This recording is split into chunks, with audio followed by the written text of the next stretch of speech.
How's it, guys? This is Dayvy FPL and welcome back to another Fantasy Premier League video here on my channel. Now, I hope you guys have been enjoying this international break, whether it's been kind of pondering wildcard decisions or even your transfer thoughts, or you've kind of just taken a break from the action that has happened over the past 8 game weeks and kind of just soaking in this kind of break we've had. I hope you guys have enjoyed it, and I hope that you're ready to get back into the swing of things with this Game Week 9 preview. As I usually do over on Twitter, asked you guys for your questions and talking points about Game Week 9 that you want to cover. So hopefully I've addressed all those questions, and let's get into it.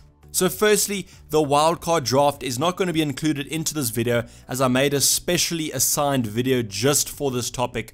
I did a wildcard draft last week, so please go and watch that if you do want a wildcard draft. It was one of the most highly requested topics for this upcoming game week, so I produced it for you guys. We go over 2 drafts in that video, a little bit of a safe one and then more of a maverick pick. So hopefully you guys have watched that video, but otherwise go check it out, link down in the description below. So the first thing, as we usually do, a little bit of a reminder of the occurrences that are taking place in midweek. We do have the international break. I am recording this video on Sunday night, so please pay attention for the rest of the international break fixtures, as there might be injuries. Touch wood that there won't be, but there could be injuries to your players, and also just monitor the international minutes of these players. One of the players is HEUNG-MIN. He's playing quite late on in the week, so just monitor how things go on with him, as we might see a potential benching for him in this upcoming Watford at home fixture. But otherwise, just pay attention to your squad and the players you want to transfer in, and then you should be absolutely fine. I just wanted to give you a little bit of a reminder for those of you who don't know.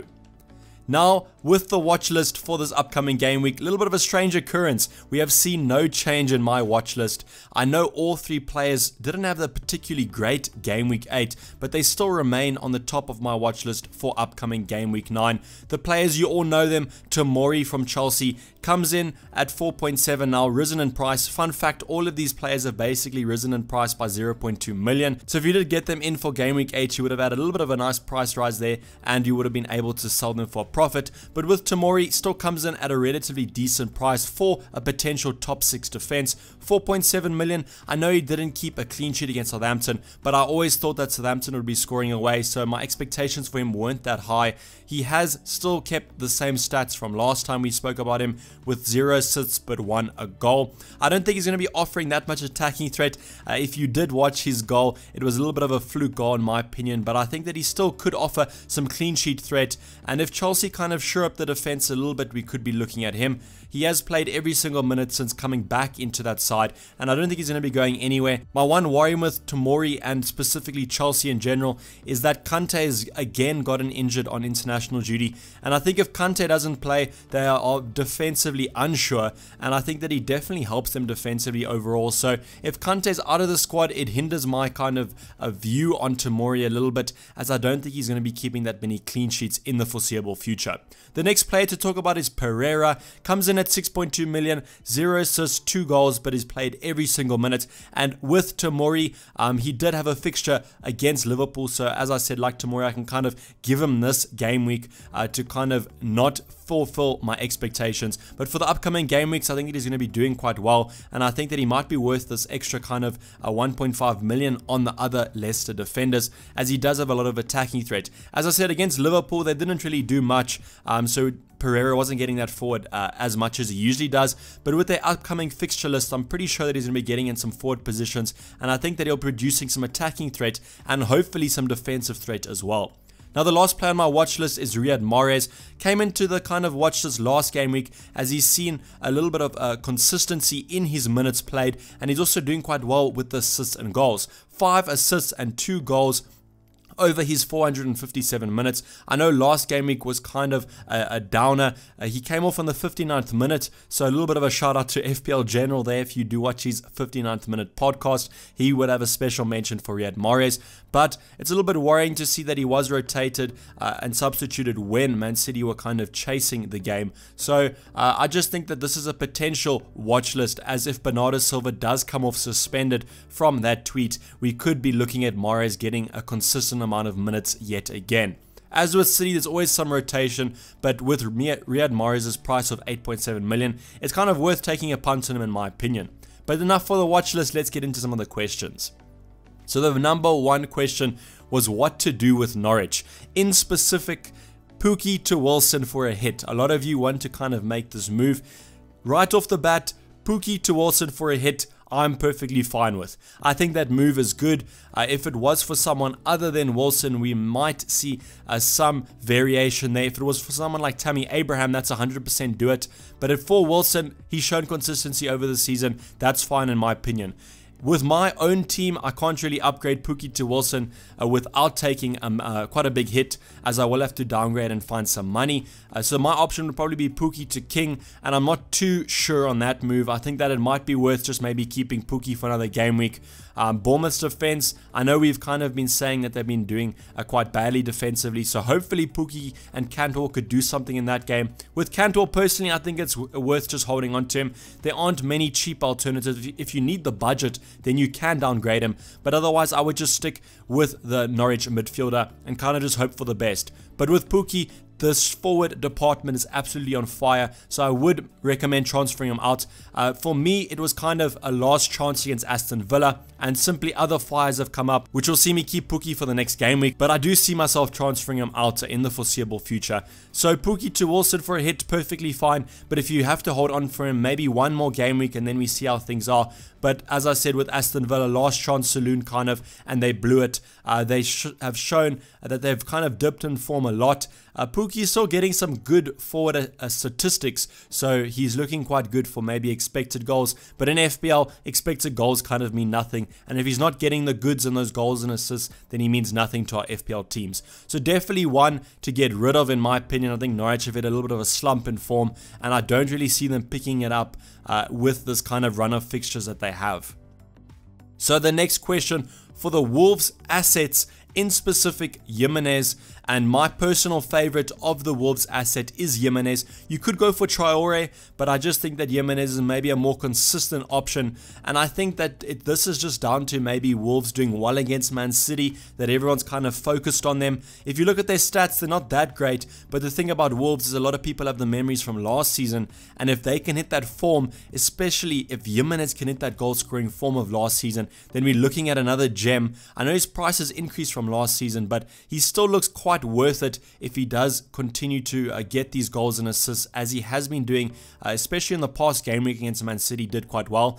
But hopefully this isn't the Man City curse like with Pukki, who did get a double-digit haul against Man City and then he kind of went on a bad streak. But if you look at Wolves' fixtures, they do have some nice fixtures. I know the main question that everyone's kind of been asking is what to do with Wolves in this Europa League, but that's why I favor Jimenez as my Wolves option. As you've seen that he hasn't really been playing for Wolves in the Europa League and kind of has been saved that rotation and saved those minutes midweek, which I think is great for him. It kind of shows that he's going to be that Premier League striker for Wolves, and then definitely an option to consider. As with Pukki's transfer out, you might want to bring Jimenez in as he's around the same price. Me personally, I bought Pukki quite early on, so a little bit more expensive and I would have to take a hit to get him. But if you're on that position to transfer him out and bring Jimenez in, that looks like a good one, and I would probably do that in my opinion with Norwich's poor form. So Jimenez comes in with 2 goals and 2 assists. I know that's not great, but considering that Wolves had a particularly bad start with fixtures towards the start of the season, I think that Jimenez can maybe get some better form, and I think hopefully this Man City result kind of spurs them on and puts some fire under their bellies to do better. And with a nice upcoming home fixture against Southampton, we could see Jimenez maybe getting a goal or maybe even another double-digit haul. So the next question, kind of a continuation from last game week where we spoke about this kind of battle of the forwards. We're going for the wildcard forwards. A lot of questions of people on wildcards and kind of which forwards to go for. So first we got the mid-range options here. We've got Callum Wilson, Tammy Abraham and Jamie Vardy. I know Vardy, with the antics of his significant other this game week, might have seen a little bit of hindrance of on the field performances, but I don't really think it will, and I think he'll continue his goal scoring form. I just saw a couple of funny FPL tweets on this whole topic and how it might affect his on-field play, but I don't really think it's going to have that much of an impact. If I had to rank these 3 in ascending order, I would start off with Jamie Vardy at the bottom, then go to Callum Wilson, and then Tammy Abraham. I just think that Abraham's the go-to striker for FPL this season, has shown great form, and Chelsea with their attacking ways under Lampard, I'm pretty sure he's going to be scoring tons of goals this season. With Callum Wilson, he showed some consistency, which I like, and I think that Bournemouth, as with Chelsea, are always an attacking side, and I think that Callum Wilson is kind of the main player in that attack and should be getting an attacking return if Bournemouth do score. So these are kind of my 3 mid-range options. I would probably recommend getting Abrahams and Wilson in if you are wildcarding. I think with Jamie Vardy, you could opt for maybe Maddison if he does recover from his injury, whereas with Tammy Abraham, you could double up with Mount, but with Bournemouth, there aren't that many other great options going forward besides Callum Wilson. So let's get into some premium options now with Aguero and Aubameyang.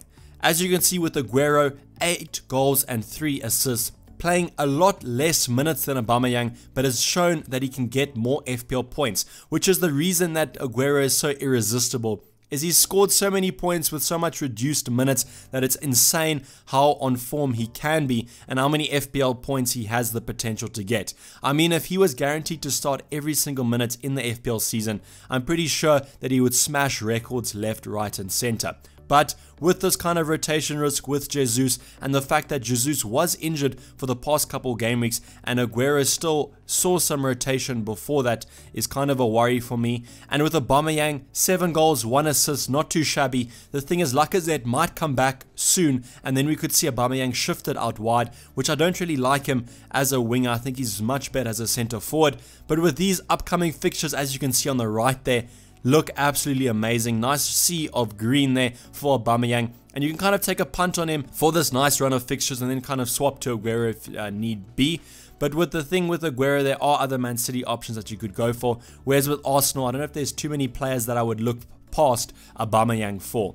So 2 great players. I think if you are wildcarding, maybe take a punt on Aubameyang, but just make sure that you've got your Man City attack covered. So another question was the whole HEUNG-MIN Son debate. It's kind of a more Spurs debate, as Spurs have shown that they aren't great at the moment. A little bit of a slump of form. They're conceding goals and not scoring many besides penalties. So a little bit of worry there for owners. With HEUNG-MIN Son, I think if you do have him, you got to keep him for this Watford fixture. Watford have shown over the start of this season that they are quite bad. The bottom of the table side with scoring minimal goals but also conceding a lot. So you got to back HEUNG-MIN Son to get something. I know there is this kind of international break worry about if the fact that he's going to be playing or if he will be benched. But the thing is, he probably will come off the bench then and you can definitely look at him. If you're going to want to bring HEUNG-MIN Son in, I wouldn't recommend that. The one worrying thing is that when Spurs have been chasing a game, he has been substituted around the 60-minute mark, which isn't that appealing for me, as it does show that Poch does not really have that much faith in HEUNG-MIN Son to kind of be his hero and score that goal that Spurs need. Scored 2 goals and 3 assists, but the same kind of stats as last game week. They kind of had a shock result against Brighton, but I think that just reflects the poor form that Spurs are in overall. With some tough upcoming fixtures, I think if I was looking at Son to bring in, I wouldn't, but if you do have him, definitely keep him for that Watford fixture. So the last kind of talking point, as we usually do, is captaincy, and I've got 4 captaincy options for you for the upcoming game week 9. It's a little bit of a tough game week to go for, as a lot of the premium options don't really have the best fixtures. The likes of Liverpool against United isn't that appealing, and the fact that Man City have Crystal Palace, a tougher opposition. I think Crystal Palace have shown that they're great this season and should put up a fight against Man City, especially because the fact that they are at Crystal Palace. So with Sterling, he still is an option. I think probably a better option than maybe Man United. But the thing with Man City is they have shown a little bit of a dip in form, but they usually rebound off the back of things. But I definitely think that this is the game week maybe to not captain a Liverpool or Man City striker, and we can look elsewhere. Elsewhere is Callum Wilson against Norwich. A great fixture. Norwich defensively in shambles. Aston Villa put 5 past them, so imagine what Bournemouth's going to do.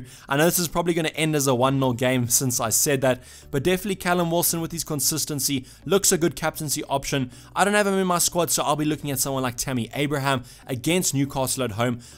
I know Newcastle are stereotypically quite a good defensive side, but the way Chelsea are attacking and the fact that it is at Stamford Bridge looks quite appealing, and Tammy Abraham is probably looking as my captaincy option for this game week.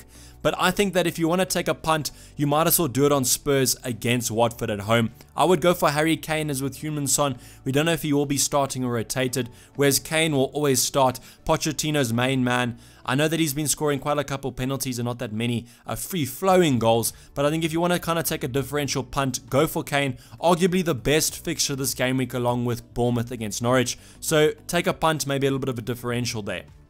But otherwise, thanks for watching the video, guys. If you want the wildcard draft, as I said, go watch that wildcard video I made last week. But otherwise, stay tuned for the team selection coming up later in the week. If you enjoyed the video, please like down below, and otherwise subscribe if you are new. But I'm going to be signing off. This has been Dayvy FPL, and I'm out. Cheers, bye.